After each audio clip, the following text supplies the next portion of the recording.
Nah, sedulurku masih tentang depresi.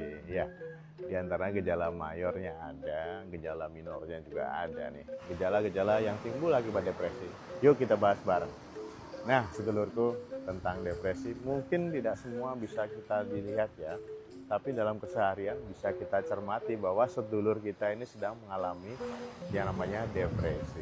Nah, di antaranya yang pertama adalah yaitu kadang-kadang kita lihat nih sedulur kita merasa sedih, murung tentunya ya. Sedih, murung, gak enak banget dan pastinya dia juga merasa ya gelisah ya, kosong gitu, emptiness dia rasain ya gitu ya sedulur ya. Yang bisa kita lihat sedulur kita dalam kondisi gitu. Nah, yang selanjutnya bisa kita lihat bahwa kadang-kadang saudara-saudara kita itu malesan ya rasanya, kehilangan energi ya, dia mau ngapa-ngapain juga nggak suka ya, atau mungkin ya lemah lesu gitu ya, letih kayak nggak ada gairah gitu ya. Nah kemudian bisa kita lihat juga bahwa sedulur kita itu kadang-kadang dia merasakan nafsu makan yang kurang, nggak mau makan, biasanya lahap banget, dia nggak mau makan sampai kurus gitu ya, jadi diet yang bagus ya kalau depresi. Enggak gitu juga ya sedulurku ya, jadi nafsu makannya berubah. Jadi berubah, tidak selalu kurang, tapi malah kadang makannya juga jadi berlebih banyak dan tambah gede badannya ini. Nah, terus kemudian kita lihat juga perubahan berat badan yang paling pas ya kita lihat nih. Misalnya mohon maaf, dari badan yang ideal jadi kurus banget, atau dari badan yang ideal jadi mohon maaf gemuk banget gitu ya. Ya gitu. Tapi perubahan itu drastis banget, jadi nggak seperti yang kita bayangkan dalam beberapa bulan, 1-2 bulan tahu-tahu beratnya naik 20 kilo.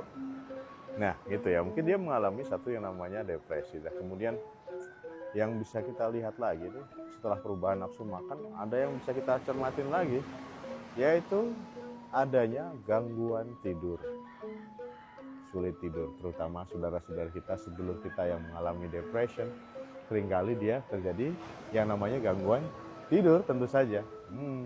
Kadang sulit memulai untuk tidur, atau nyenyak dalam tidurnya pun kurang.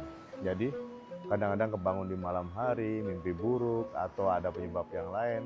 Nah ini jangan-jangan salah satu tanda bahwa sedulur kita ini mengalami satu hal yang namanya depresi. Terus ketika kita melihat sedulur kita ini punya satu hobi tertentu yang bisa biasa dilakukan, dia sangat enjoy, misalnya kayak main di pantai ya, mancing, atau hobi yang lain, naik motor, hobinya main bola seperti itu. Nah tiba-tiba saja dia tidak enjoy lagi dengan hobinya. Nah tidak enjoy lagi dengan hobinya, ada nggak sedulur kita yang seperti itu? Jadi tidak enjoy lagi dengan hobinya. Jadi kemudian kita lihat juga nih sedulur kita nih yang merasakan depression, kadang-kadang muncul perasaan bersalah, perasaan sedih, dan itu sangat berkepanjangan. Paling nggak lebih dari 2 minggu dia rasakan sedih terus, merasa bersalah terus. Meskipun tidak ada kesalahan yang fatal, ada kesalahan yang sebenarnya biasa aja dan dimaafkan, bisa, itu dia tetap merasakan sedih berkepanjangan, dan hal itu akan sangat mengganggu sekali dan tentunya. Nah, pada waktu sedulur kita itu dalam kondisi belajar ataupun bekerja, yang masih kuliah, kemudian yang masih bekerja kantoran, kadang-kadang terjadi gangguan konsentrasi. Kerjaan kecil yang harusnya beres, yang biasanya beres dan tidak mungkin terjadi suatu kesalahan, hal kecil itu dia lakukan kesalahan karena gangguan konsentrasi.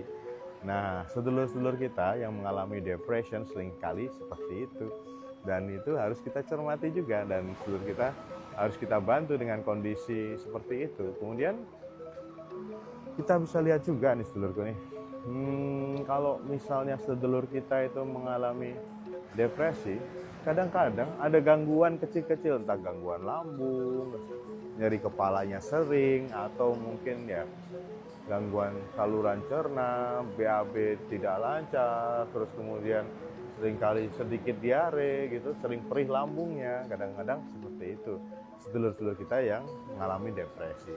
Akhirnya dia kadang berobat kemana-mana dan tidak jelas apa penyakitnya, kadang-kadang begitu ya sedulurku. Nah hal ini perlu kita cermati, sedulurku ya. Jadi bisa juga nih sering ada gangguan lambung atau gimana, kadang-kadang ada pikiran-pikiran yang kaitannya menyalahkan diri sendiri.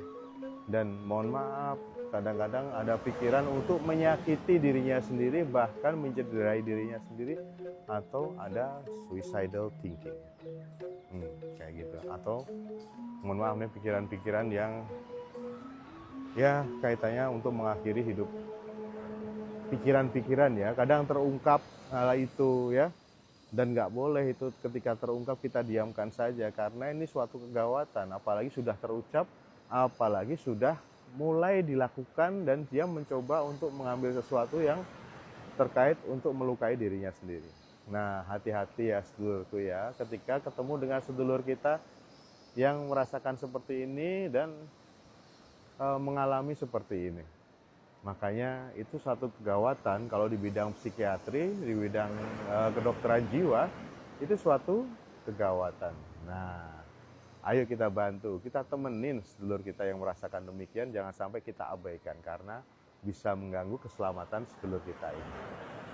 Oke sedulurku, ayo kita bantu sedulur-sedulur kita yang mengidap gangguan seperti ini, merasa tidak nyaman seperti ini, untuk dapat kembali berkualitas hidup yang baik dan tentu saja terbebas dari depression. Gitu sedulurku ya. Ayo kita bantu sedulur kita supaya tetap waras dan gaspol. Sehat selalu.